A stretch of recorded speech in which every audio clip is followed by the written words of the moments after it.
one thing we have on our side here as Catholics is thankfully statements from Pope Francis that are pretty clear and unambiguous Mm. in criticizing gender ideology. Um, and the document opens, well, actually, it's near the beginning. First, we have from Pope St. Paul VI a quote: "It is an outstanding manifestation of charity towards souls to omit nothing from the saving doctrine of Christ." So there you get a combination of the doctrinal and the pastoral, which is like a seamless. The two are not put at odds. But then we've got these great quotes from Pope Francis, and the bishop cites a couple of them. In one, Pope Francis wrote, this is from Amoris Laetitia: "It needs to be emphasized that biological sex and the sociocultural role of sex, gender, can be distinguished but not separated. It is one thing to be understanding of human weakness and the complexities of life, and another to accept ideologies that attempt to sunder what are inseparable aspects of reality." Then later he says, "Valuing one's own body in its femininity or masculinity is necessary if I'm going to be able to recognize myself in an encounter with someone who is different." And this is Bishop Burbage kind of combining, paraphrasing quote here. "Thus, realizing that human persons are part of human ecology reminds us that man too has a nature that he must respect and that he cannot manipulate at will. The human body has intrinsic meaning. Through the body, when we encounter not only other human beings, but also the moral law which is inscribed in our nature." And so that's helpful. But another thing that it does is to situate the debate over gender in the wider crisis of uh, concepts of human nature, of the relationship between the body and identity more generally than just issues of gender. So maybe you can talk a little bit about how the document puts that in this wider context of the modern crisis. Well, we have Christian anthropology, which I think the document does a beautiful uh, um, job of first explaining in the light of human reason what we can know about the body and the soul together in the unity of a person, and that unity is um, an individual person as well. That biological sex is ordered to marriage as well. We can know by the light of reason, and um, and then it presents this truth of how we as Christians, male and female, we image the Trinity. The family is meant also to image the Trinity. The family is meant for children as a communion of love as well. And so it takes into account all of these other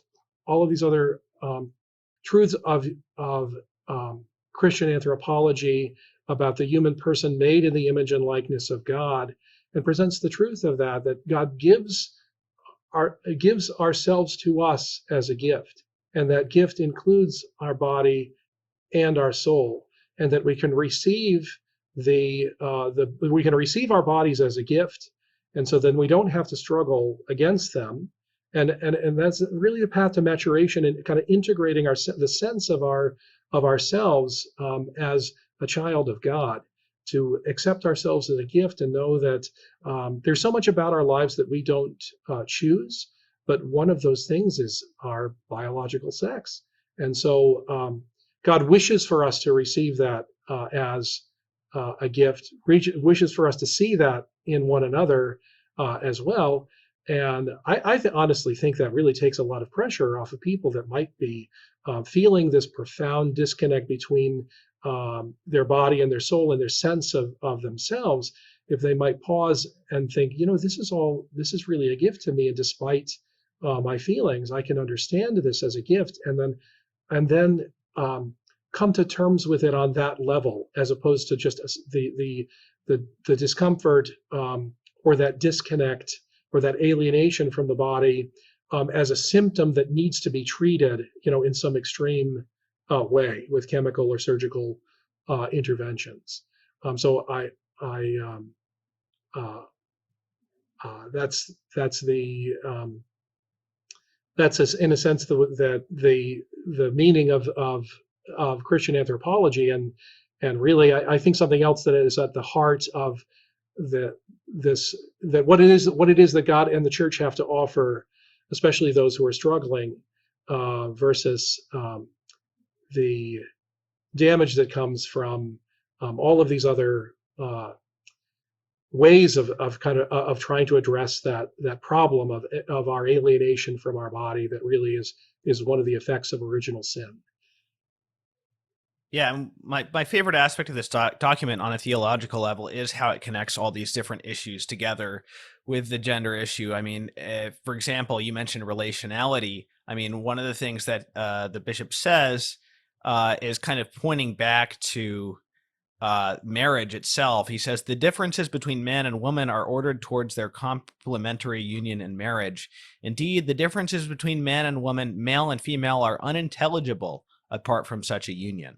So there he points back to kind of the previous issue of homosexual marriage, I would say, in kind of seeing how we've got here to where the differences become unintelligible.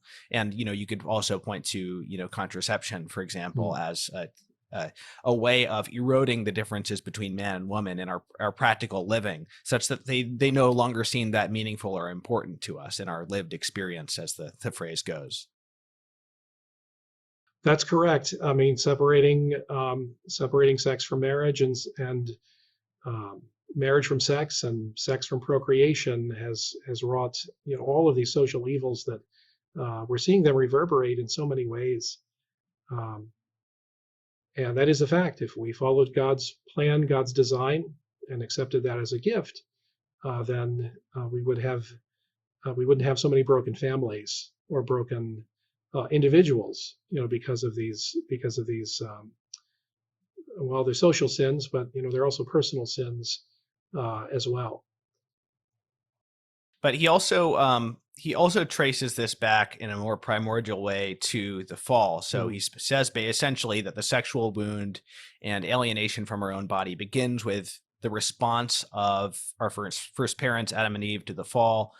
And so that also kind of situates this issue in a way that I would say puts less weight on this as like one issue to be given greater importance than any other. And I don't mean that in kind of like a seamless garment type way, as that would often be said, but I mean that in the sense that, I mean, with regard to, the debate over homosexuality, I mean, I've often said just about all of us have sexual hang-ups or psychological issues related to sexuality of one kind or another, and they may not be so drastically disordered as attraction to the same sex, but everybody has to deal with it. And so there's kind of this false compassion where we're expected to treat people with one particular type of issue as special, and so that we can't say that there's something wrong with what they're doing. And yet I have to address the disorders within myself, even if I'm not same-sex attracted, even if I don't struggle with gender identity in the kind of like in such a like a black and white way. So I think that's kind of important too. And it also, there's a flip side to that, which is that you can't treat people who are struggling with those issues as though they're fundamentally different from you as a fellow fallen human being. That's correct. And I think this theological explanation, it gives the matter of same-sex attraction and gender dysphoria, it puts it in the proper context. And as you said, that I mean, everyone bears a certain cross within themselves. There's that aspect of the wound of original sin. It affects different people in different ways, but it can't be said that God made me this way. But I know that's said so often, and that's somehow how someone may come to terms with that or justify the choices in their life. God made me this way. And it's just not so. It's original sin that is causing that particular conflict, or the attraction, or that sense of alienation from one's body, or the confusion about one's identity. It is one of the effects of original sin. And of course, to heal original sin, we need grace, love, and truth.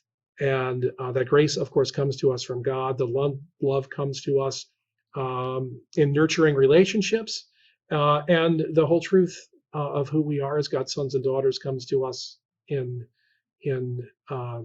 in and through the church. Christ really shows us who we are. So I encourage my students here, and whenever I am talking with parents or talking with a child or an adult that may be struggling with same-sex attraction or reporting gender dysphoria, I will say, pray that you can understand yourself in the light of God's love. And I think that that's an opening for grace. And people understand that there's more to them than what it is that they're experiencing, and and it and it will help to heal that wound, that wound of that aspect of the effects of original sin in us.